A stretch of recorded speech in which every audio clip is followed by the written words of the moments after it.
ಅರ್ಧ ಚಮಚ ವಿಷಯ 6 ತಂಬಿಗೆ ನೀರು ಅಷ್ಟೇ. ಅರ್ಧ ಚಮಚ ವಿಷಯ ಇಟ್ಕೊಂಡು ಅದಕ್ಕೆ 6 ತಂಬಿಗೆ ನೀರು ಬೆರೆಸಿ ಮಾತಾಡೋದು ಯಾವನಿಗೆ ಬರ್ತದೋ ಅವನು ಬಹುದೊಡ್ಡ ಭಾಷಣಕಾರ ಅಂತ. ನಮ್ಮಲ್ಲಿ ಅಧ್ಯಯನದ ಕೊರತೆಯಿಂದಾಗಿ ಬಹಳಷ್ಟು ಜನ ಮಾತಾಡೋದಿಲ್ಲ.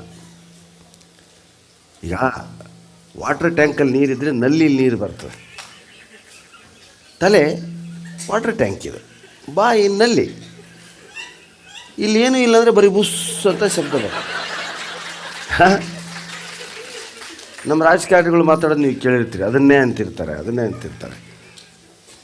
ಮಾತಾಡೋದು ಕಲಿಬೇಕು ಅಂತ ಹೇಳ್ತಕ್ಕಂಥವ್ರಿಗೆಲ್ಲ ನಾನು ಮಾತು ಕಲಿಸೋದಿಲ್ಲ. ಈ ನನಗೆ ಒಂದು 14 ಜನ ಫಾಲೋವರ್ಸ್ ಇದ್ದಾರೆ. ಸರ್ ನಮ್ಮ ಭಾಷಣ ಕಲಿಸಿರಿ ಸರ್. ಏನು ಕಲಿಸೋದಿಲ್ಲ ನಾನು. ಕೆಲವು ಪುಸ್ತಕಗಳನ್ನ ಹೇಳ್ತೀನಿ, ಅವನು ಓದು, ನೀನೇ ಭಾಷಣಕಾರ ಆಗಿಬಿಡ್ತಿ. ಮೂಕಂ ಕರೋತಿ ವಾಚಾಲಂ, ಪುಸ್ತಕಕ್ಕಿರ್ತಕ್ಕಂಥ ಶಕ್ತಿ ಅದು. ಮೂಕನನ್ನು ಕೂಡ ವಾಗ್ಮಿಯನ್ನಾಗಿ ಮಾಡ್ತದೆ ಪುಸ್ತಕ. ನಮ್ಮಲ್ಲಿ ಇವತ್ತು ಓದೋ ಟ್ರೆಂಡೇ ಇಲ್ಲ, ಪುಸ್ತಕನೇ ತಗೊಳ್ಳಲ್ಲ. ಎಷ್ಟು ಜನ ತೊಗೊಂಡ್ರಿ ಪುಸ್ತಕ ಈಗ? ಹಾಂ ನೋಡಿ, 120 ಇದೆ ಅಷ್ಟೇ. ಒಂದು 25-30 ಜನ ತಗೊಂಡಿರಿ ಅಂತ ಅನ್ನಿಸ್ತದೆ. ಹೋಗುವಾಗ ತಗೊಳ್ಳಿ. ಅದನ್ನು ಓದಿದರೆ ನಿಮ್ಗೆ ಆ ಕಥೆಯನ್ನು ನಿಮ್ಮ ಮಕ್ಕಳಿಗೆ ಹೇಳಬೇಕು ಅಂತ ಅನ್ನಿಸ್ತದೆ. ಅಂಥ ಕಥೆಗಳದು. 72-75 ದಶಕದಲ್ಲಿ ನಮ್ಮ ಮಧ್ಯೆ ಭದ್ರಗಿರಿ ಅಚ್ಯುತದಾಸ್ ಅಂತಕ್ಕಂಥ ಒಬ್ಬ ಲೇಖಕರಿದ್ದರು, ಹರಿಕಥೆ ದಾಸರಿದ್ದರು. ಅವರು ಬರೀತಿದ್ರು, ಓದ್ತಿದ್ರು. 7-8 ಭಾಷೆಗಳಲ್ಲಿ ಕೀರ್ತನೆ ಮಾಡ್ತಿದ್ರು ಅವರು. ತಮಿಳು, ತೆಲುಗು, ಹಿಂದಿ, ಕೊಂಕಣಿ, ಇಂಗ್ಲೀಷ್. ಭದ್ರಗಿರಿ ಕೇಶವದಾಸ್ ಅಂತ ಅವ್ರ ಅಣ್ಣವ್ರು. ಅವ್ರು ಫಾರಿನೆಲ್ಲ ಹೇಳಿದ್ರೆ ಕರ್ನಾಟಕದಲ್ಲಿ ಭಾರತದಲ್ಲೆಲ್ಲ ಸಂಚರಿಸ್ತಿರ್ತಕ್ಕಂಥದ್ದು ಅಚ್ಯುತದಾಸರು. ಅವರು ರಾಮನವಮಿಗೆ ನಮ್ಮೂರಿಗೆ 10 ದಿವಸ ಬರ್ತಿದ್ರು. 10 ದಿವಸ ಬಂದು ಎಷ್ಟು ವೈವಿಧ್ಯಮಯವಾದಂಥ ಹಾಸ್ಯ ಮಾಡ್ತಿದ್ರು ಅಂದರೆ, ನಾನಾಗ 8-9ನೇ ಕ್ಲಾಸಿನ ಬಾಲಕ. ಅವ್ರ ಮುಂದೆ ಕೂತು, ಇವತ್ತಿಗೂ ನನ್ನ ಜೇಬಲ್ಲಿ ಹಣ ಇರೋದಿಲ್ಲ, ಇರ್ತದೆ, ಆದರೆ ನೋಟ್ಬುಕ್ಕು ಪೆನ್ನು ಮಾತ್ರ ಕಂಪಲ್ಸರಿ. ನಾನು ಯಾರು ಏನೇ ಹೇಳಿ ಬರ್ಕೊಳ್ತೇನೆ. ಆ ಬರೆದದ್ದರ ಸಂಗ್ರಹವೇ ಇವತ್ತಿನ 4 ಪುಸ್ತಕಗಳು. 75-76ನೇ ಇಸ್ವಿ. ಅದರಲ್ಲಿನ ಕಥೆಗಳು ಇವತ್ತಿಗೂ ಪ್ರಸ್ತುತ. 70ನೇ ಇಸ್ವಿ ಅಂದರೆ ಎಷ್ಟು ವರ್ಷ ಆಯ್ತು? 30-35 ವರ್ಷ ಆಯಿತು. ಇವತ್ತಿಗೂ ಆ ಕಥೆಗಳು, ಅಯ್ಯೋ ಹೌದಲ್ಲ, ಎಷ್ಟು ಹೊಸದಾಗಿದೆ ಈ ಕಥೆ ಅನಿಸುತ್ತೆ ನಮಗೆ. ಹೊಸದಾಗಿದೆಯಲ್ಲ ಈ ಕಥೆ ಅನಿಸ. ಅದು ನಮ್ಮ ಮಕ್ಕಳಿಗೆ ಹೇಳಬೇಕು ನೀವು. ಯಾವ ಮಕ್ಕಳಿಗೆ? ನಿಮ್ಮ ಮಕ್ಕಳಿಗೆ. ವಾಟ್ಸಪ್ ಕೈಯಲ್ಲಿ ಹಿಡ್ಕೊಂಡು ಪ್ರಪಂಚನೇ ಮರೀತಾವಲ್ಲ ನಿಮ್ಮ ಮಕ್ಕಳು, ನಿಮ್ಮನ್ನು ಮರೀತಾವಲ್ಲ. ನೀವು ಮುಂದೆ ನಿಂತು ಮಾತಾಡ್ತಿರ್ತೀರಿ ತಾಯಿ ಅಂದರು, ಅವು ನಿಮ್ಮ ಮುಖಾನೇ ನೋಡಲ್ಲ. ರಮೇಶ ಟಿಫನ್ ಬರ್ತೀಯನ? ಹಾಂ ಅಪ್ಪ ಆಫೀಸ್ಗೆ ಹೋಗ್ತಿದ್ದಾರೆ, ನಾನು ಒಳಗಡೆ ಹೋಗ್ಲಾ? ಯಾಕಂದ್ರೆ ಇಲ್ಲಿ ತಿಕ್ಕಬೇಕಾಗಿರ್ತದೆ ಅವನು. ಮುಸ್ರೆ ತಿಕ್ಕವರಾದರೂ ಒಪ್ಪತ್ತಿಗೆ ಮುಖ ನೋಡ್ತಾರೆ. ಈ ಮೊಬೈಲ್ ತಿಕ್ಕವ್ರು ಇದ್ದಾರಲ್ಲ, ಅವ್ರು ಯಾರ ಮುಖನೂ ನೋಡೋದಿಲ್ಲ. ಹೀಗಾಗಿ ಪುಸ್ತಕಗಳು ಇಲ್ವೇ ಇಲ್ಲ. ಬುಕ್ಸ್ ಅಂತ ಬಂದು, ಈಗ ಈ ಮೊಬೈಲೇ ಸದಾ ಕೈಯಲ್ಲಿರೋರಿಗೆ ಬುಕ್ಸ್ ಅಂತ, ಅದರಲ್ಲೇ ಬುಕ್ ಓದ್ತಾರೆ. ಹಂಗಾದರೂ ಓದ್ರಿ ಅಂತೀನಿ ನಾನು. ನಾವೆಲ್ಲ ಸ್ನೇಹಿತರೆ, ನನಗೆ ನಂಬ್ತಿರಲ್ಲ, ದಿನಕ್ಕೊಂದು ಅರ್ಧ ಗಂಟೆ 1 ಗಂಟೆ ವಾಟ್ಸಪ್ ನೋಡ್ತೀನಿ ನಾನು ಅಷ್ಟೇ. ನನಗೆ ಇವತ್ತಿಗೂ ಪುಸ್ತಕ ಓದೋದು ಹವ್ಯಾಸ. ನೀವು ನಂಬ್ತಿಲ್ಲ, ಸಿನಿಮಾಗೆ ಪುಸ್ತಕ ಒಯ್ತೀನಿ ನಾನು. ತುಂಬ ಚೆನ್ನಾಗಿದೆ ಚಿತ್ರ ಅಂತ ಯಾರಾದರೂ ಹೇಳಿ ಚಿತ್ರಕ್ಕೆ ಹೋದರೆ ಮಧ್ಯೆ ಟ್ರೈಲರು ಇಂಟರ್ವ್ಯೂಲ್ಲ ಬಿಟ್ಟ 1-2 ಪುಟ ಓದದೇ ಇದ್ದರೆ ನಂಗೆ ನಿದ್ದೆ ಬರಲ್ಲ, ಅಷ್ಟು ಓದಿನ ಹವ್ಯಾಸ. ಅದೇ ಇವತ್ತು ನಿಮ್ಮಂಥ ವಿದ್ಯಾವಂತರ ಮುಂದೆ ನಿಲ್ಲಿಸಿರೋದು ನನ್ನ ಶಕ್ತಿಯಲ್ಲ, ಕನ್ನಡ ಸಾಹಿತ್ಯಕ್ಕೆ ಇರತಕ್ಕಂಥ ಶಕ್ತಿ ನನ್ನ ಕಾಲುಗಳಲ್ಲಿ ಬಲವನ್ನು ತುಂಬಿದೆ, ನನ್ನ ನಾಲಿಗೆಗೆ ಚೈತನ್ಯವನ್ನು ಕೊಟ್ಟಿದೆ. ಇವತ್ತು ಯಾವ ದೇಶಕ್ಕೆ ಹೋದರೂ ಭಯ ಇಲ್ಲ ನಮಗೆ. ನಾವು 9-10 ದೇಶಕ್ಕೆ ಹೋಗಿ ಬಂದ್ವಿ, ಅಲ್ಲೆಲ್ಲ ಇಂಗ್ಲೀಷ್ ಮಾತಾಡಲಿಲ್ಲ, ಕನ್ನಡನೇ ಮಾತಾಡಿದ್ವಿ. ಯಾಕಂದ್ರೆ ನಮ್ಮನ್ನು ಕರೆಸ್ತಿದ್ರು ಕನ್ನಡದವರು. ಅಮೇರಿಕಕ್ಕೆ ಹೋಗಿದ್ರು, ಅಯ್ಯೋ ಹೌದಾ ಸರ್ ಅಮೇರಿಕಾ, ಅಲ್ಲಿ ಯಾವ ಭಾಷೆ ಮಾತಾಡಿ? ಟ್ರಂಪ್ ನಮ್ಮನ್ನು ಕರೆಸಿಲ್ಲ, ಅವನಿಗೆ ಆಗ್ಯದ ಇವತ್ತು ಪಾಪ. ಅಮೇರಿಕಾದಲ್ಲಿ ನೆಲೆಸಿರ್ತಕ್ಕಂಥ ನಮ್ಮ ಹುಬ್ಬಳ್ಳಿ ಜನ, ನಮ್ಮ ಬಿಜಾಪುರ ಜನ, ನಮ್ಮ ಬೆಂಗಳೂರು ಜನ, ನಮ್ಮ ಧಾರವಾಡ ಜನ ಅಲ್ಲಿ ಡಾಕ್ಟ್ರುಗಳಾಗಿದ್ದಾರೆ, ಅಲ್ಲಿ ಇಂಜಿನಿಯರ್ಗಳಾಗಿದ್ದಾರೆ. ಅವರು ನಮ್ಮನ್ನು ಕರೆಸ್ತಾರೆ. ದುಬೈಗೆ ಹೋಗ್ತೀವಿ, ದುಬೈದಲ್ಲಿ ಡಾಕ್ಟ್ರುಗಳೆಲ್ಲ ಇಂಜಿನಿಯರ್, ಅವ್ರ ಅಸೋಸಿಯೇಷನವರು. ಹೆಗಡೆ ಭಟ್ ಅಂತ, ಸಿರ್ಸಿ ಕಾರವಾರ ಕರಾವಳಿ ಕಡೆ ಜನ ಜಾಸ್ತಿ ಇರ್ತಾರೆ ದುಬೈಗಳಲ್ಲಿ. ಅಲ್ಲಿನ ಅದ್ಭುತವಾದಂಥ ಬಿಲ್ಡಿಂಗನ್ನು ನೋಡಿ, ಏನು ಚೆನ್ನಾಗಿ ಬಿಲ್ಡಿಂಗ್ ಕಟ್ತೀರ ಸರ್ ಇಲ್ಲಿ ಅಂದರೆ, ಕಟ್ಟಿದವರೆಲ್ಲ ನಮ್ಮವರೇ ಕಟ್ತಾರೆ. ಏನಪ್ಪ ಇಲ್ಲಿ ಹಿಂಗೆ ಕಟ್ತೀರಿ, ನಮ್ಮೂರಾಗ ನಮ್ಮ ದೇಶದಾಗ ಹಂಗೆ ಕಟ್ತಿರಲ್ಲ. ಇಲ್ಲಿ ಉಸುಗು ಸಿಮೆಂಟು ಸಮ ಪ್ರಮಾಣದಲ್ಲಿ ಹಾಕ್ತೀವಿ ಸರ್, ಅಲ್ಲಿ ಹಾಕಕ್ಕೆ ಬಿಡಲ್ಲ ಅಂತಂದರು. ಇಷ್ಟೇ ವ್ಯತ್ಯಾಸ. ಬೆಂಗಳೂರು ಒಂದು ಅದ್ಭುತವಾದಂಥ ನಗರ ಸ್ನೇಹಿತರೆ, ಮಾಯಾನಗರಿ ಅಂತ ಕರೀತಾರೆ ಅದಕ್ಕೆ. ನಮ್ಮ ರವಿ ಬೆಳಗೆರೆ ಅದೇ ಬರೀತಿದ್ದೆ, ಮಾಯಾನಗರಿ ಬೆಂಗಳೂರು. ಇಲ್ಲಿಗೆ ಎಷ್ಟು ಗ್ರಾವಿಟೇಷನ್ ಪವರ್ ಇದೆ ಬೆಂಗಳೂರಿನಲ್ಲಿ ಅಂದರೆ ಇಲ್ಲಿಗೆ ಬಂದು ಒಂದು ತಿರುಗ ಹೋಗೋದಕ್ಕೆ ಇಷ್ಟಪಡಲ್ಲ. ಇಲ್ಲೇ ಇರಬೇಕು ಅಂತಾನೆ, ಇಲ್ಲೇ ದುಡಿಬೇಕು ಅಂತಾನೆ, ಇಲ್ಲೇ ಕುಡಿಬೇಕು ಅಂತಾನೆ, ಇಲ್ಲೇ ಮಲಗಬೇಕು ಅಂತಾನೆ, ಬಿಟ್ಟು ಹೋಗೋಕ್ಕಾಗಲ್ಲ. ನನಗೂ ಇವಾಗ ಎಷ್ಟು ಅಡಿಕ್ಟ್ ಆಗಿದ್ದೀನಿ ಬೆಂಗಳೂರಿಗೆ ಅಂದರೆ, ಒಂದು ವಾರ ಈ ಕಡೆ ಬರದೇ ಇದ್ರೆ ನಾನು ಯಾವುದೋ ಕಳ್ಕೊಂಡಿದ್ದೀನಿ ಅನ್ನುವಂಥ ಭಾವನೆ ಬರುವಷ್ಟರ ಮಟ್ಟಿಗೆ ಬೆಂಗಳೂರು ನನಗೆ ಆತ್ಮೀಯವಾಗಿದೆ. ನಾನು ಅಮೇರಿಕಾದಲ್ಲಿ 2.5 ತಿಂಗಳಿದ್ದು ಬಂದಾಗ ನಾನು ನಮ್ಮೂರಿಗೆ ಹೋಗೋದಕ್ಕಿಂತ ಹೆಚ್ಚು ಬೆಂಗಳೂರು ಬಂದರೆ ಸಾಕಪ್ಪ ಅಂತ ಬಯಸ್ತಿದ್ವಿ ನಾವೆಲ್ಲ.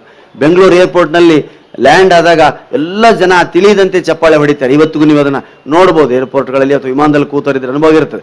ಬೆಂಗಳೂರಿನಲ್ಲಿ ಲ್ಯಾಂಡ್ ಆದ ತಕ್ಷಣ ಅಮೆರಿಕ ವಿಮಾನಗಳು 22 ತಾಸುಗಳ ಜರ್ನಿ ಮುಗಿಸಿ ಎಲ್ಲ ಚಪ್ಪಾಳೆ ಹೊಡಿತಾರೆ. ಯಾಕೆ? ತಿರ್ಗಾ ನಮ್ಮ ನಾಡಿಗೆ ನಾವು ಬಂದ್ವಿ, ಸೇಫ್ ಬಚಾವಾದ್ವಿ, ಭೂಮಿ ಮುಟ್ಟಿದ್ವಿ ಅಂತ. ಇವಾಗೆಲ್ಲ ವಿಮಾನ ಪತನ ಆಗೋದು ನೋಡ್ತಿರಲ್ಲ ನೀವು, ಅದಕ್ಕೋಸ್ಕರ ಅಯ್ಯೋ ಸೇಫ್ ಆಗಿ ಮುಟ್ಟಿದಪ್ಪ, ಲ್ಯಾಂಡ್ ಆಯಿತು, ಡ್ರೈವರ್ ಅಂತೂ ಸೀಟಲ್ಲಿ ಇದ್ದಾನೆ ಅಂತ ಒಂದು ನೆಮ್ಮದಿ ಆಗ್ತಾ ಇದೆ ನಮಗೆ. ಅದಕ್ಕೆ ಹಾಸ್ಯಕ್ಕೆ ಇಂಥದೇ ವಸ್ತು ಅಂತಿಲ್ಲ ಸ್ನೇಹಿತರೆ. ಹಾಸ್ಯಕ್ಕೆ ನೀವು ಎಲ್ಲ ವಸ್ತುಗಳು, ನಾನು ಹೆಚ್ಚಾಗಿ ನಿಮ್ಮ ಬೆಂಗಳೂರಿನವ್ರನ್ನೇ ಬಳಸ್ಕೊತೀನಿ, ನಮ್ಮ ಉತ್ತರ ಕರ್ನಾಟಕವ್ರನ್ನ ಬಳಸ್ತೀನಿ. ನಮ್ಮ ಉತ್ತರ ಕರ್ನಾಟಕ ಜನ ಮಾತು ಜಾಸ್ತಿ, ಧೈರ್ಯ ಜಾಸ್ತಿ, ಕಾನ್ಫಿಡೆನ್ಸ್ ಜಾಸ್ತಿ. ನೀವು ಬೆಂಗಳೂರು ಜನ ಸೌಮ್ಯ, ಶಾಂತ, ಜ್ಞಾನ ಜಾಸ್ತಿ, ನಾಲೆಡ್ಜ್ ಜಾಸ್ತಿ, ನಿಮಗೆ ಕಾಮನ್ ಸೆನ್ಸ್ ಜಾಸ್ತಿ, ನಮಗೆ ಇವೆರಡೂ ಸೇರಬೇಕು ಅಂತ ಆ ಕಡೆ ಈ ಕಡೆ ಕಾರ್ಯಕ್ರಮ ಮಾಡಬೇಕು ನಾವು. ಜ್ಞಾನ ಜಾಸ್ತಿ ಹೇಗೆ ನೋಡಿ, ಸ್ನೇಹಿತರನ್ನ ಪಡಿಬೇಕು. ಇಂಥ ಸ್ನೇಹಿತರು ಮಳೆಯಲ್ಲೂ ಕೂಡ ನಿಂತು ಕೇಳುವಂಥ ಸ್ನೇಹಿತರು ಪಡಿಬೇಕಾದ್ರೆ 1000 ಮಾತಾಡಬೇಕು. ಶತ್ರುತ್ವ ಪಡೆಯೋದಕ್ಕೆ ಒಂದೇ ಮಾತು ಸಾಕು. ಶತ್ರುಗಳನ್ನ ಮಾಡ್ಕೊಳ್ಳೋದಕ್ಕೆ ಒಂದು ಮಾತು ಸಾಕು, ಸ್ನೇಹಿತರು ಮಾಡ್ಕೊಳ್ಳೋದಕ್ಕೆ 1000 ಮಾತಾಡ್ಬೇಕು. ಅದಕ್ಕೆ ನಿಮ್ಮಂಥ ಸ್ನೇಹಿತರು ಪಡೆಯೋದಕ್ಕೆ ನಾನು 2500 ಕಾರ್ಯಕ್ರಮ ಕೊಡಬೇಕಾಯ್ತು. 2500 ಕಾರ್ಯಕ್ರಮ ಒಳ್ಳೆ ಮಾತಾಡ್ದೇನು. ಬೆಂಗಳೂರಿನಲ್ಲಿರೋರೆಲ್ಲ ಪಾಪ ಯಾರೋ ಹಿರಿಯರು, ನಾನಲ್ಲ, ಇನ್ನು ನಾನು ಚಿಕ್ಕವನು, ಯಾರೋ ಹಿರಿಯರಪ್ಪ ಗುರೂಜಿ ಅಂತವ್ರು ಮಾತಾಡ್ತಾ, ಬೆಂಗಳೂರಿನಲ್ಲಿರೋರೆಲ್ಲ ನನ್ನ ಮಕ್ಕಳಿದ್ದಾಗೆ ಅಂದರೆ ಚಪ್ಪಾಳೆ ಹೊಡಿತೀವೋ, ಏನು ಸರ್ ನಮ್ಮನ್ನೆಲ್ಲ ಮಕ್ಕಳು ಅಂತ ಕರೆದ್ಬಿಟ್ರು, ನಮ್ಮ ತಂದೆ ಸಮಾನವರು. ಬೆಂಗಳೂರಿನವರೆಲ್ಲ ನನ್ನ ಮಕ್ಕಳು ಅಂದರೆ ಎಲ್ಲರೂ ಅವ್ರಿಗೆ ಸ್ನೇಹಿತರಾಗಿಬಿಟ್ವಿ. ಇದೇ ಶಬ್ದನ ಸ್ವಲ್ಪ ಚೇಂಜ್ ಮಾಡೋದು, ಬೆಂಗಳೂರಿನಲ್ಲಿದ್ದಾರ ನನ್ನ ಮಕ್ಕಳು ಅಂದರೆ ಎಷ್ಟು ವ್ಯತ್ಯಾಸ ಆಗುತ್ತೆ. ಅದೇ ಶಬ್ದ, ಅದೇ ವಾಕ್ಯ ನೋಡಿ, ಹೇಳೋ ಸ್ಟೈಲ್, ಹೌದಾ? ಆ ಸ್ಟೈಲ್ನಿಂದ ಮನುಷ್ಯ ಶತ್ರುಗಳನ್ನೂ ಗಳಿಸ್ಕೊಳ್ತಾನೆ, ಮಿತ್ರರನ್ನು ಗಳಿಸ್ಕೊಳ್ತಾನೆ. ಅದಕ್ಕೆ ಮಾತನ್ನ ಸೌಜನ್ಯಯುತವಾಗಿ ಸರಿಯಾಗಿ ಆಡಿದರೆ ಮಾತ್ರ ಸ್ನೇಹಿತರು ಸಿಗ್ತಾರೆ. ಸ್ನೇಹಿತರು ಇಲ್ಲಿ ಭಯ ಜಾಸ್ತಿ ನಿಮಗೆ, ಯಾವುದಕ್ಕಾದ್ರೂ ಪಾಪ ಭಯ. ಅಯ್ಯೋ ಮಳೆ ಒಂದು ಹನಿ ನೋಡಿ, ಮೋಡ ಬಂತು, ನಡೀರಿ ಮನೆಗೆ ಹೋಗೋಣ, ಮಳೆ ಬರೋ ಹಾಗಾಗಿದೆ. ಒಂದು ಹನಿ ಬಿದ್ದಿರ್ತದೆ, ಅಯ್ಯೋ ಸುನಾಮಿ ಆಗುತ್ತೋ ಏನು, ಸಮುದ್ರನೇ ಇಲ್ಲ ಸುನಾಮಿ ಆಗೋದಕ್ಕೆ. ಇಲ್ಲಿ ಸುಮ್ಮನೆ ಭಯ ಪಡೋದು, ನಡೀರಿ ಮನೆಗೆ ಹೋಗೋಣ. ಸ್ಕೂಟ್ರಲ್ಲಿ ಬಂದಿರ್ತಾರೆ, ಅದನ್ನೆಲ್ಲೋ ಪಾರ್ಕ್ ಮಾಡಿ ಆಟ ಆಡೋದು ಮನೆಗೆ ಹೋಗ್ತಾರೆ. ಬೆಳಿಗ್ಗೆ ಬಂದು ಹೋಯ್ದಾಯ್ತು ನೋಡಿ ಬಿಸಿಲಲ್ಲಿ, ಇವಾಗ ಮೋಡ ಆಗಿದೆ ಅಂತ ಗಾಬರಿ. ನಮ್ಮ ಕಡೆ ಗಾಬರಿ ಇಲ್ಲ, ಇಲ್ಲಿವರೆಗೂ ನೀರು ನೋಡಿ. ಕೃಷ್ಣಾ ಪ್ರವಾಹ ಪೇಪರೆಲ್ಲ ಓದ್ತಾ ಇದ್ದೀರಿ, ಮಹಾರಾಷ್ಟ್ರದಲ್ಲಿ ಸಿಕ್ಕಾಪಟ್ಟೆ ಮಳೆಯಾಗಿ ಕೃಷ್ಣಾ ಪ್ರವಾಹ ಬರ್ತಾ ಇದೆ. ಅನೇಕ ಗ್ರಾಮಗಳು ಅಪಾಯದ ಮಟ್ಟದಲ್ಲಿದೆ. ಅಂಜಲ್ಲ ನಮ್ಮ ಜನ, ಎಲ್ಲ ಇಡೀ ಊರು ಮುಗಿದ್ರು ಮರದ ಮೇಲೆ ಹತ್ತು ಕೂಡ್ತಾರ್ರಿ. ನಮ್ಮಲ್ಲಿ ನವವೃಂದಾವನ ಅಂತ ಒಂದು ಗಡ್ಡೆ ಇದೆ, ಅಲ್ಲಿ 9 ಜನ ಮಾಧ್ವಯತಿಗಳ ವೃಂದಾವನ ಇದೆ. ಅದು ಇಡೀ ವೃಂದಾವನ ಎಲ್ಲ ನೀರಲ್ಲಿ ಮುಚ್ಚಿದ್ರು, ಒಬ್ಬ ವ್ಯಕ್ತಿ ಗುಡ್ಡು ತುದಿಗೆ ಕೂತಿದ್ದ 4 ದಿವಸ ಅನ್ನ ಆಹಾರಗಳಿಲ್ಲದೆ. ಹೆಲಿಕಾಪ್ಟರ್ನಲ್ಲಿ ಎಳ್ಕೊಂಬಂದ್ರು ಆ ವ್ಯಕ್ತಿನ. ಇಳಿದ ಮೇಲೆ ನೀರು ಬರಲ್ಲ ಎಲ್ಲಿಗೂ ಅಂತ, ಊರು ಬಿಟ್ಟು ಬರೋದಕ್ಕೆ ನಮ್ಮ ಜನ ವಲ್ರು. ಸಮಯ ಬಂತು ಅಂದರೆ ಊರು ಬಿಟ್ಟು ಬರೋರೇ ನಮ್ಮ ಜನ. ಒಂದು ಉಡುಪಿ ಮಂಗಳೂರು ಕಡೆಯವರು, ಒಂದು ಉತ್ತರ ಕರ್ನಾಟಕದ ಕಡೆಯವರು, ಎಲ್ಲೋದ್ರೂ ಸಿಗ್ತಾರ್ರಿ ನಿಮಗೆ. ಈ ನೋಡಿ, ನೀಲ್ ಆರ್ಮ್ಸ್ಟ್ರಾಂಗ್ ಫಸ್ಟ್ ಚಂದ್ರನ ಮೇಲೆ ಕಾಲಿಟ್ಟ ಅಂತೀರ ನೀವು, ಹೌದಾ? ಅವನು ಇಟ್ಟ ತಕ್ಷಣ ಒಬ್ಬ ಉಡುಪಿ ಅವನು ಕಾಫಿ ಬೇಕಾ ಟೀ ಬೇಕಾ ಸರ್ ಅಂತ ಬಂದ. ಅಂದ್ರೆ ಇವ್ರು ಬರ್ತಾರೆ ಅಂತ ಗೊತ್ತಾಗ್ತಕ್ಕಿಂತ ಮುಂಚೆನೆ ಅವನು ಹೋಗಿ ಅಲ್ಲಿ ಒಂದು ಕ್ಯಾಂಟೀನ್ ತೆಗೆದಿದ್ದಾನೆ. ಆ ಜನ ಒಂದು ಎಲ್ಲೋದ್ರೂ ಕೂಡ ಅಲ್ಲಿ ಒಂದು ಉದ್ದಿಮೆಯನ್ನು ಸ್ಥಾಪಿಸ್ತಾರೆ, ತಮ್ಮ ಜನರನ್ನ ಬೇಕು. ಇನ್ನು ಎರಡನೇದೇ ನಾವು. ಈಗ ನಿಮ್ಗೆ ಎಲ್ಲಾನಾದ್ರು ಒಂದು ಬಸ್ ಬಂದು ಬಿಜಾಪುರ, ಜಮಖಂಡಿ, ಚಡಚಣ, ಇಂಡಿ ಕಡೆ ಹೋಗೋರು ಯಾರಾದ್ರೂ ಇದ್ದೀರಾ? ಫ್ರೀ ಬಸ್ ಬಿಡ್ತಾ ಇದೀವಿ ಅಂದ್ರೆ, ಅಯ್ಯೋ ಇಂಡಿ ಅಂತೆ, ಚಡಚಣ ಅಂತೆ, ಎಲ್ಲಿದೆಯೋ ಏನು, ಅಯ್ಯೋ ಬೇಡ ರೀ, ಮ್ಯಾಪ್ ಹಾಕಿ ಹುಡುಕ್ತೀರಿ ಎಲ್ಲೈತೆ ಅಂತ. ಟ್ರಾನ್ಸ್ಫರ್ ಆಗಿಬಿಟ್ರೆ ಅಂಜಿ ಸಾಯ್ತೀರಿ ನೀವು, ಎಲ್ಲಿದೆಯೋ ಏನೋ ಚಡಚಣ, ಎಲ್ಲಿದೆಯೋ ಏನೋ ಇಂಡಿ ಅಂತ. ನಮ್ಮ ಜನರಿಗಿಲ್ರಿ. ಇದೇ ಕಾರ್ಯಕ್ರಮ ನಮ್ಮ ಬೆಳಗಾವ, ಬಿಜಾಪುರದಾಗ ನಡೆದು 2 ಬಸ್ ಬೆಂಗಳೂರಿಗೆ ಫ್ರೀ ಹೊಂಟಾವಲೆ ಅಂತ ಅನೌನ್ಸ್ ಮಾಡಿದ್ರೆ ಸಾಕು, ಪುಟ್ಟ ಬಟ್ಟೆ ಮೇಲೆ ಹತ್ತಿ ಬಿಡ್ತಾರೆ, ಲುಂಗಿ ಮೇಲೆ. ಯಾರು ಯೋಚನೆ ಮಾಡ, ನಡಿ ನೋಡೋಣ ಬೆಂಗಳೂರಲ್ಲಿ ದೇವ್ರದಾನ, ದೇವ್ರ ಸಾಕ್ತಾ ನಡಿ ನಮ್ಮನ್ನು ಏನಾರ ಮಾಡಿ ರೆಡಿ ಆಗಿಬಿಡ್ತೀವಿ ನಾವು. ಇಲ್ಲಿ ಅನೇಕ ಜನ ಬಿಜಾಪುರ, ಬೆಳಗಾವಿ ಬಂದಿರ್ಬೋದು. ಯಾಕಂದ್ರೆ ದ್ರಾಕ್ಷಾ ಮೇಳಿದಂದ್ರೆ ದ್ರಾಕ್ಷಿ ಬೆಳೆ ಬಂದಿದ್ದೀರಾ? Very good. ನೋಡಿ ಬೇಕಾದ್ರೆ ಬರ್ತಾರೆ. ಆ ಉತ್ಸಾಹ ನಿಮ್ಮಲ್ಲಿ ಯಾಕೋ ತುಂಬಾ ಭಯ. ಅದಕ್ಕೆ ನಿಮ್ಮ ದೇವಸ್ಥಾನಗಳಿಗೆ ಏನಿಸ್ತದೆ, ಏನು ಹೆಜ್ಜೆಗೊಂದು ದೇವಸ್ಥಾನ ರೀ ನಿಮ್ಮಲ್ಲಿ. ಅಬ್ಬಾ, ನಾನು ಆನಂದರಾವ್ ಸರ್ಕಲ್ ನಲ್ಲಿ ಇರ್ತೀನಿ, ಜನಾರ್ದನ್ ರಾಜ್ಯದಲ್ಲಿ. ದೇವ್ರಿಗೆ ಕೈ ಮುಗಿತಾವ. ಮೊದಲು ಭವಹಾರ ಗಣಪತಿ ಕೈ ಮುಗಿದೆ, ಪಕ್ಕದಲ್ಲಿ ಒಂದು ಸಣ್ಣ ಗಣಪತಿ. ಇದೇನು ಸರ್ ಅಂದೆ, ಗಣಪತಿ ಮಗ ಸಾರಿದು. ನನಗೆ ಗಣಪತಿ ಮದುವೆ ಆದದ್ದೇ ಗೊತ್ತಿಲ್ಲ. ಸಣ್ಣ ಅವ್ರ ಗಣಪತಿ ಮಗ ಸರ್, ಪಕ್ಕದಲ್ಲಿ ಪಾರ್ವತಿ, ಅಯ್ಯೋ ಅವ್ರ ತಾಯಿ ಸರ್, ಪರಮೇಶ್ವರ್ ಅಪ್ಪ ಸರ್, ಬ್ರಹ್ಮ ತಾತ ಸರ್. ಹಿಂಗೇ ಸ್ಟಾರ್ಟ್ ಆಯ್ತು. ಹೋಯ್ತು ಅಣ್ಣಮ್ಮ, ಪಿಳೇಕಮ್ಮ, ಸರ್ಕಲ್ ಮಾರಮ್ಮ, ಊರ್ ಮಾರಮ್ಮ, ಪ್ಲೇಗಮ್ಮ, ಪಿಳೇಕಮ್ಮ, ಏನು ಹೆಸರು ಲೈನಕ್ಕೆ 18 ದೇವರುಗಳು. JDS ಆಫೀಸ್ವರೆಗೂ ಬಂದೆ, ಕೈ ಮುಗಿತ, ಇಳಿಸಲೇ ಇಲ್ಲ ಕೈ. ಇನ್ನೇನು ಕೈ ಇಳಿಸ್ಬೇಕು, ಗುಡಿ ಮುಗಿತು. ನನಗೆ ನೋಡ್ತೀನಿ ಮರಕ್ಕೆ ಮೊಳೆ ಹೊಡೆದು ಶನಿದೇವರು ಪಟ ಹಾಕಿದ್ದಾರೆ. ಅಯ್ಯಯ್ಯೋ ಶನಿದೇವರಪ್ಪ ಕೈ ಬಿಡಬೇಡಪ್ಪ, ಮತ್ತೆ ಕೈ ಮುಗಿದೆ. ಅಲ್ಲಿ ನೀರಡಿಕೆ ಆಗಿಬಿಡುತ್ತೆ. ನನಗೆ ಏನು ಮಾಡ್ಬೇಕು, ಅಲ್ಲಿಂದ ತಿರ್ಗಾ ನೀರು ಕುಡಿಬೇಕು, ಬರೋ ಹಾಗಿಲ್ಲ. ತೀರ್ಥ ತಗೊಳ್ತಾ ಬಂದೆ, ಆ ಶನಿದೇವರ ಫೋಟೋದಿಂದ ತಿರ್ಗಾ ಭವಾರ ಗಣಪತಿವರೆಗೂ ತೀರ್ಥ ತಗೊಳ್ತಾ ಬಂದೆ. ಅರ್ಧ ಲೀಟರ್ ನೀರು ನಾನು ಹೊಟ್ಟೆ ಹೋಗ್ಬಿಡ್ತು. ಅಲ್ಲಿಗೆ ನನ್ನ ಆಯಾಸ ಚಿಂತೆ ಎಲ್ಲ ಪರಿತು. ನಮ್ಮ ಊರುಗಳಲ್ಲಿ 5-5 ಕಿಲೋಮೀಟರ್ಗೆ ಒಂದು ದೇವಸ್ಥಾನ. ಹೋಗ್ಬೇಕು ಗುಡ್ಡದಲ್ಲೋ, ಎಲ್ಲೋ ಹನುಮಪ್ಪ ಇದ್ದಾನೆ, ತೋಪಿನ ಹನುಮಪ್ಪ, ಗಡ್ಡೆ ಹನುಮಪ್ಪ, ಮೂಲೆ ಹನುಮಪ್ಪ, ಆ ಏರಿಯಾದಲ್ಲಿ ಹುಡ್ಕೊಂಡು ಹೋಗ್ಬೇಕು. ಭವಿಷ್ಯ ದೇವರು ಜಾಸ್ತಿ, ಭಯ ಜಾಸ್ತಿ. ನಾನು ಯಾವಾಗಲೂ ಒಂದು ಜೋಕ್ ಹೇಳ್ತಿರ್ತೀನಿ, ನಿಮ್ಗೆ ಜ್ಞಾಪಕ ಇರ್ಬೋದು, ಇನ್ನೊಂದು ಸಾರಿ ಹೇಳಿ ತಪ್ಪು ತಿಳ್ಕೊಬೇಡಿ. ನಿಮ್ಮ ಸಿಟಿ ಬಸ್ಸಲ್ಲಿ ಒಂದು ಸಾರಿ ಹೊರಟಿದ್ದೆ ನಾನು, ಟಿಕೆಟ್ ಅಂತ ಬಂದ ಕಂಡಕ್ಟ್ರು. ಒಬ್ಬ ಅಮ್ಮ ಏನು ಮಾಡಿದ್ಲು, ದುಡ್ಡಿರ್ಲಿಲ್ಲ ಅವಳ ಹತ್ರ. ಏನು ಐಡಿಯಾ ಮಾಡಿದ್ಲು ಗೊತ್ತಾ, ಕೂದಲೆಲ್ಲ ಕೆದರ್ಕೊಂಡ್ಬಿಟ್ಲು. ಕೂದಲೆಲ್ಲ ಕೆದರ್ಕೊಂಡು ಕುಂಕುಮನ ಎಸ್ ಮಾರ್ಕ್ ಮಾಡ್ಕೊಂಡ್ಬಿಟ್ಲು, ಸೆರ್ರಿಗೆಲ್ಲ ಎಸ್ದು ಬಿಟ್ಲು. ಕಂಡಕ್ಟರ್ ಗಾಬರಿ. ನಿಮ್ಮ ಕಂಡಕ್ಟರ್ ಪಾಪ BDS ಕಂಡಕ್ಟರ್, ತಾಯಿ ಏನಾಯ್ತಮ್ಮ, ಯಾರಮ್ಮ ನೀನು ಹೀಗ್ಯಾಕೆ ಮಾಡ್ತೀಯಮ್ಮ? ಅಣ್ಣಮ್ಮ ಬಂದಿದ್ದಾಳೆ ಮೈ ಮೇಲೆ. ಗಾಬರಿ ಆಗಿಬಿಟ್ಟ ಕಂಡ. ಅಯ್ಯೋ ತಾಯಿ ಯಾಕಮ್ಮ, ಯಾಕೆ ಬಂದು ಅಣ್ಣಮ್ಮ? ಟಿಕೆಟ್ ಕೇಳಿದೆಯಲ್ಲ ಅದಕ್ಕೆ. ಅಯ್ಯೋ ತಾಯಿ ಕೊಡ್ಬೇಡ ತಾಯಿ, ಟಿಕೆಟ್ ಕೊಡ್ಬೇಡ ತಾಯಿ ನೀನು. ಎಲ್ಲಿ ಇಳಿಸ್ಲಿ ತಾಯಿ ನೀನು? ಯಾವುದೋ ಪಾಳ್ಯದ ಹೆಸರು ಹೇಳಿದ್ದು. ಅವಳು ಮನೆಯವರೆಗೂ ಹೋಯ್ತು ಸರ್ ಬಸ್. ಅಂಜಿಬಿಟ್ಟ ಕಂಡಕ್ಟ್ರು. ಅವಳು ಮನೆಯವರೆಗೂ ಹೋಗಿ ಅವಳು ಮನೆ ಮುಂದೆ ಇಳಿಸಿ ಬರೀ ಟಿಕೆಟ್ ಕೇಳೋದಲ್ಲ, ಬ್ಯಾಗ್ ಅಲ್ಲಿರೋ ಅವತ್ತಿನ ಕಲೆಕ್ಷನ್ ಎಲ್ಲ ಕೊಟ್ಟ. ತಾಯಿ ಮಕ್ಕಳಂದಿಗೆ ತಾಯಿ ಕಾಡ್ಬೇಡ ತಾಯಿ, ನೀನು ಪೂಜೆ ಮಾಡ್ತೀನಿ ತಾಯಿ ಅಂತ ಕೈ ಮುಗಿದು ಪಾಪ ತಿರ್ಗಾ ಬಸ್ ಹತ್ಕೊಂಡು ನಾವು ಬಂದ ಮೆಜೆಸ್ಟಿಕಲ್ಲಿ ಇಳಿದ್ವಿ. ಆ ಬಸ್ಸಲ್ಲಿ ನಮ್ಮ ಹುಬ್ಬಳ್ಳಿ ಕಡಿದೊಂದು ಮುದುಕಿತ್ರಿ ಅಜ್ಜಿ. ನೋಡ್ಬಿಟ್ಲಿದ್ ಅರೇ ಅರೇ ಮೈಯಾಗ ದೇವರು ಬಂದೈತಂದ್ರೆ ಟಿಕೆಟ್ ತೊಗೊಳಂಗಿಲ್ಲ ಮತ್ತು ಬ್ಯಾಗ್ನಾಗಿನ ರೊಕ್ಕ ಎಲ್ಲ ಕೊಡ್ತಾರಂತ ಡಿಸೈಡ್ ಮಾಡಿದ್ದು. ಹೋಗಿ ಹುಬ್ಬಳ್ಳಿಯಾಗ ಬಸ್ ಹತ್ತಿರಿ. ಕಂಡಕ್ಟರ್ ಬಂದ ಟಿಕೆಟ್ ನಮ್ಮ ಕಡೆ ಕಂಡಕ್ಟರ್ವ ಟಿಕೆಟ್ ಈಕಿ ನೋಡಿದ್ಲಲ್ಲ ಇಲ್ಲೇ ಕೂದಲ ಕೆದರಿಕೊಂಡು ಕುಂಕುಮ ಎಸ್ ಸೆರಗ ಹೋಗಿದ್ಲು. ಏನಾತವ ಅಂದವ ಬಂದು. ಎಲ್ಲಮ್ಮ ಬಂದಳ ಸೌದತ್ತಿ ಎಲ್ಲಮ್ಮ ಮೈಯಾಗ. ಅದಕ್ಕೆ ನಮ್ಮ ಕಂಡಕ್ಟರ್ ಅನ್ಬೇಕ್ರಿ, 2 ಟಿಕೆಟ್ ತಗೋ ನೀನಂದ, ನಿಂದೊಂದು ಹಾಕಿದೊಂದು. ನಾಟಕ ಏನಿಲ್ಲ. ಏನಾಯಪ್ಪ ಬೆಂಗಳೂರು ಕಂಡಕ್ಟರ್ ಬೇಯಿಸಿಲ್ಲ, ನೀನು ಏನು ಅಲ್ಲಿ ಟಿಕೆಟ್ ತೊಗೊಳಿಲ್ಲ, ಮನಿತನ ಹೋಗಿ ಇಳಿಸಿ ಬಂದ. ಇಲ್ಲಿ ಎಲ್ಲಮ್ಮ ಬಂದ 2 ಟಿಕೆಟ್ ತೊಗೊಂತಾರೆ, ಒಂದ ಕೊಡೋ ಎಲ್ಲಮ್ಮ ಓದ್ಲ ಅಂದ್ಬಿಟ್ಲ. ಏನಪ್ಪ ದೇವ್ರ ಮೇಲೆ ನಿಂಗೆ ನಂಬಿಕೆನ ಇಲ್ಲ ಅಂದಾಗ, ನನಗೂ ನೌಕರಿ ಇಲ್ದಾಗ ಉದ್ಯೋಗ ಇದ್ದಾಗ ನನ್ನ ಮೈಯಾಗ ಹನುಮಪ್ಪ ಬರ್ತಿದ್ದ ಅಂದವ. ಅಂದ್ರೆ ನಮ್ಮ ಜನ ಅಂಜಂಗಿಲ್ರಿ, ಇಂಥವು ಬೇಕಾದಷ್ಟು ನೋಡಿರ್ತಾರ. ಐಮಾಕ್ಸ್ ಥಿಯೇಟ್ರಿಗೆ ಹೋಗ್ತೀರಿ, ಹೋಗಬಾರ್ದು. ಹಳ್ಳಿಗಳಲ್ಲಿ ಜಾತ್ರೆ ಸಮಯದಲ್ಲಿ ಸಿನಿಮಾಕ್ಕೆ ಹೋಗ್ಬೇಕು. ಜೀವನಾನುಭವ ಆಗದೆ ಅಲ್ಲಿ. 4 ಕಾಣೆ ನೆಲಕ್ಕೆ 70ನೇ ಇಸ್ವಿಲಿ. ಇಲ್ಲಿ ನೆಲ, ಬೆಂಚು, ಚೇರು 3 ನೋಡಿ ಗೊತ್ತಿದೆ ಕೆಲವರಿಗೆ. 3 ಕ್ಲಾಸ್. 8 ಆಣೆ ಇದು ನೆಲ. ಇಲ್ಲಿ ಸಿನಿಮಾನ ಕೂತು ನೋಡೋ ಹಾಗಿಲ್ಲ, ಯಾಕಂದ್ರೆ ಕೂತ್ರೆ ಕಾಣೋದೇ ಇಲ್ಲ. ಮಲಗಬೇಕು, ಮಲಗಿದರೆ ಪರದೆ ಒಂದು ಸ್ವಲ್ಪ ಎಕ್ಸ್ಪಾಂಡ್ ಆಗುತ್ತೆ. ಬಾಲ್ಕನಿಗಿಂತ ಶ್ರೇಷ್ಠ ಸ್ಥಳ ಇದು, ಹೌದಾ? ಇಂಥ ಒಂದು ಘಟನೆಯನ್ನು ಬೀಚಿಯವರು ತಮ್ಮ ಮಾತನಾಡುವ ದೇವರುಗಳು ಅನ್ನೋ ಪುಸ್ತಕದಲ್ಲಿ ಬರೆದಿದ್ದಾರೆ. ಅದು 65ನೇ ಇಸ್ವಿ 70ನೇ ಇಸ್ವಿಯಲ್ಲಿ ಬರೆದಂಥ ಏನು ಮಾತನಾಡಿದ್ರು. ಬಳ್ಳಾರಿಯಲ್ಲಿ ಒಂದು ಟಾಕೀಸ್ ಇದೆ. ಆ ಟಾಕೀಸ್ನಲ್ಲಿ ಭರತ್ ಮಿಲಾಪ್ ಅಂತ ಒಂದು ಸಿನಿಮಾ ಬಂದಿತ್ತು. ಭರತ್ ಭೂಷಣ್, ನಿರೂಪರಾಯ್ ಹೀರೋ ಹೀರೋಯಿನ್ ಆಗಿನ ಕಾಲಕ್ಕೆ. ಭರತ್ ಮಿಲಾಪ್ ಅಂದರೆ ಭರತನ ಮಿಲನ ಸಿನಿಮಾ. ಆ ಸಿನಿಮಾಕ್ಕೆ ಎಲ್ಲರೂ ಬೀಚಿಗೆ ಹೇಳೋರು, ಬೀಚಿ ಭರತ್ ಮಿಲಾಪ್ ನೋಡಿದೀಯನ? ಇಲ್ಲ ಕಣ ನೋಡಿಲ್ಲ. ಕಣ್ಣಿದ್ರು ವ್ಯರ್ಥ ಕಣ. ಈಗೆಲ್ಲ ಸಿನಿಮಾಕ್ಕೂ ಹಂಗೆ ಅಂತಾರೆ. ಈಗ ಆ ಸಿನಿಮಾ ನೋಡಿ ಬಂದೆ ಅಂದರೆ ಅಯ್ಯೋ ವೇಸ್ಟ್ ಕಣ್ಣು, ನೀನು ಕಣ್ಣು ನೋಡಬಾರ್ದಾಗಿತ್ತು ಅದನ್ನು.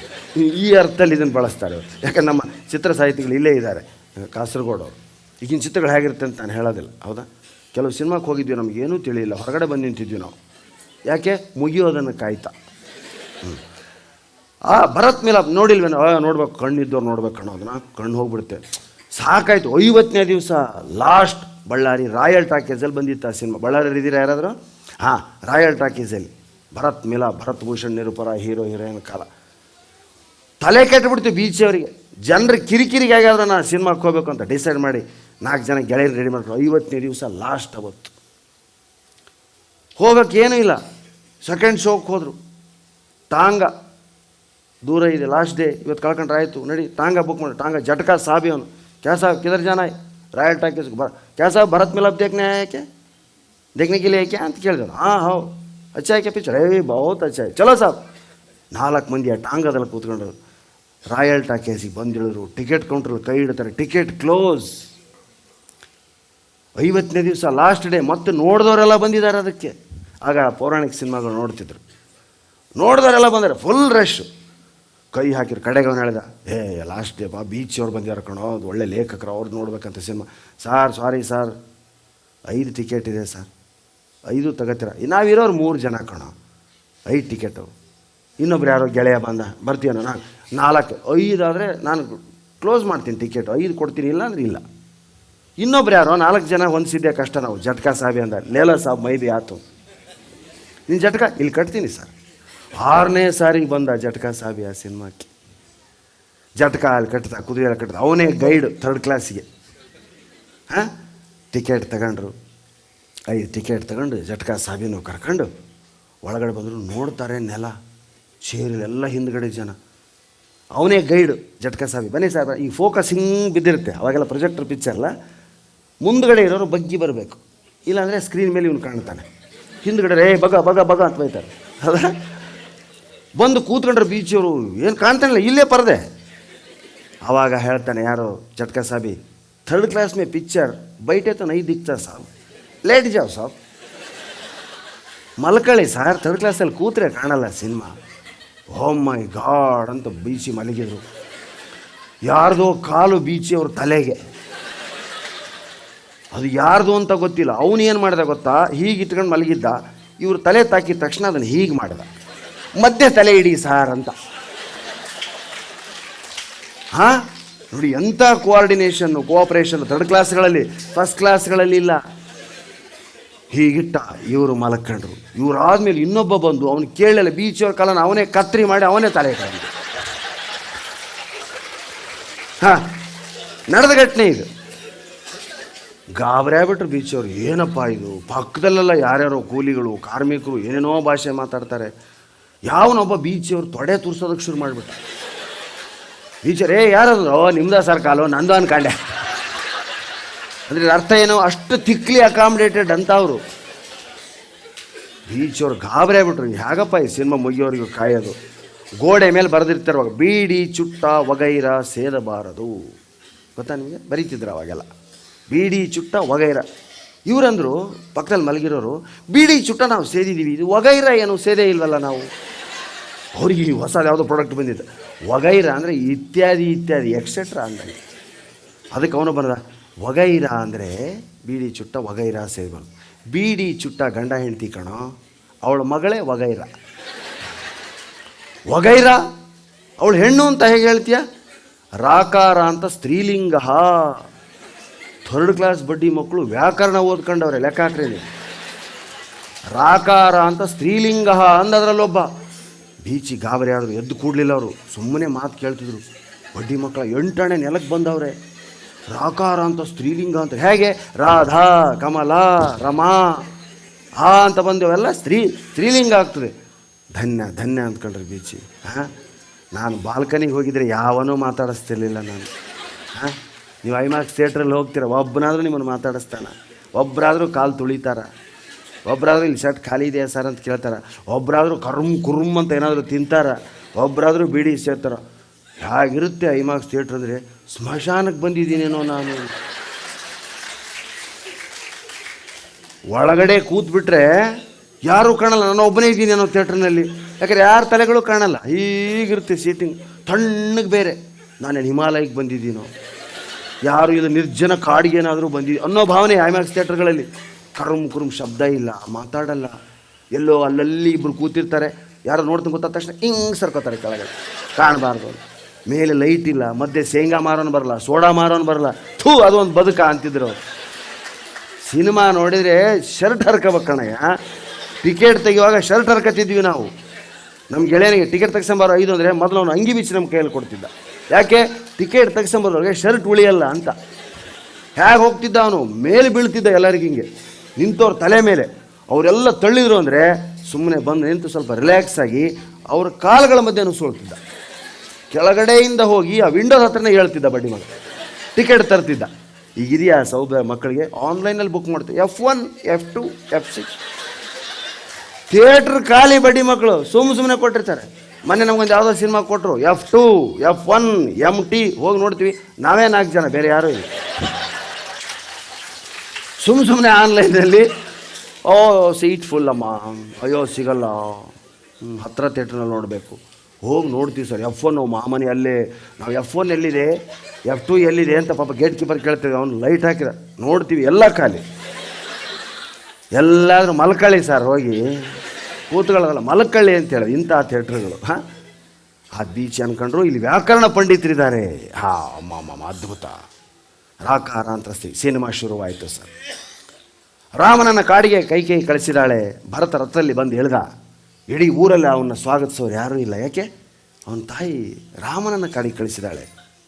ಅವನು ಭರತ ನೋಡ್ತಾನೆ, ಕ್ಯಾ ಹೈ ಅಯೋಧ್ಯ, ಐಸಾ ಕೈಸಾ ಹೋಗಯ್ಯ, ಕ್ಯಾ ಹೋಗಯ್ಯ ಅಯೋಧ್ಯಕ್ಕೂ ಅಂತ ಈಗ ನೋಡ್ತಾವೆ. ಯಾರೋ ಮಾತಾಡಲಿಲ್ಲ. ಯಾರನ್ನೊಬ್ರು ಕೇಳಿದೆ, ಕ್ಯಾ ಹೋಗಯ್ಯ ಅಯೋಧ್ಯಕ್ಕೂ, ಕ್ಯಾ ಹೋಗಯ್ಯ ಕೇಳ. ನಾವು ತುಮಾರ ಮಾಕೋ ಪೂಛೋ ಅಂದಬೋ.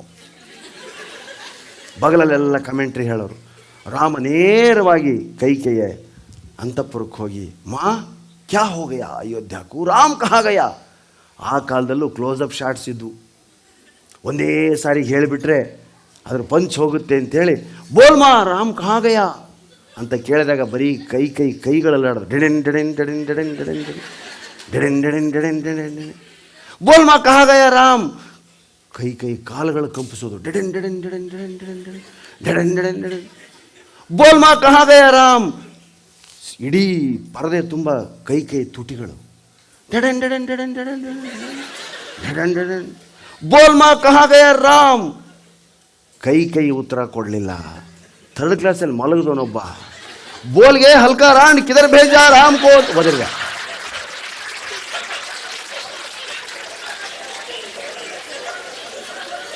ನೋಡಿ, ಇಲ್ಲಿ ಡೈರೆಕ್ಟ್ ಯಶಸ್ವಿ ಆದ. ಅವನ ಇಂಟೆನ್ಷನ್ ಇದೆ, ಪಾತ್ರದಿಂದ ಕೊಡಿಸ್ಬಾರ್ದು, ನಾನು ಡೈಲಾಗನ್ನು ನೋಡೋರಿಂದ ಕೊಡಿಸ್ಬೇಕು ಅನ್ನೋದಿತ್ತು ಅವನಿಗೆ. ಕೊಡಿಸ್ದ. ಯಾಕೆ ಸರ್? ಬೋಲ್ಗೆ ಹಲ್ಕಾ ರಾಂಡ್ ಕಿದರ್ ಭೇಜ ರಾಮ್ ಕೋ. ಕೈಗೆ ಏನೋ ಗಲಾಟೆ ಆಯಿತು ಅಂತ ಹೇಳಿ ಆ ಕಾಲಕ್ಕೆ ಪ್ರೊಜೆಕ್ಟರ್ ಆಫ್ ಮಾಡಿ ಲೈಟ್ ಹಾಕಿದರು. ಯಾರು ಕೂಗಿದವನು? ಬೀಚಿ ಅವ್ರನ್ನ ಕರ್ಕೊಂಬಂದು ಜಟಕ ಸಾಬಿ. ಬೀಚಿ ಗಾಬರಿ ಆಗ್ಬಿಟ್ರು. क्या रे साहिबू, क्या हुआ? तुम चुप रहो सब, मैं 5 बार देखे पिक्चर, हर एक बार ऐसी ही होता, वो पूछना नहीं छोड़ता, वो जल्दी नहीं बोलता. ಬೀಚ್ ಅನ್ಕೊಂಡ್ರು. ಹಾಂ, ಮುಸ್ಲಿಂ ನೀನು?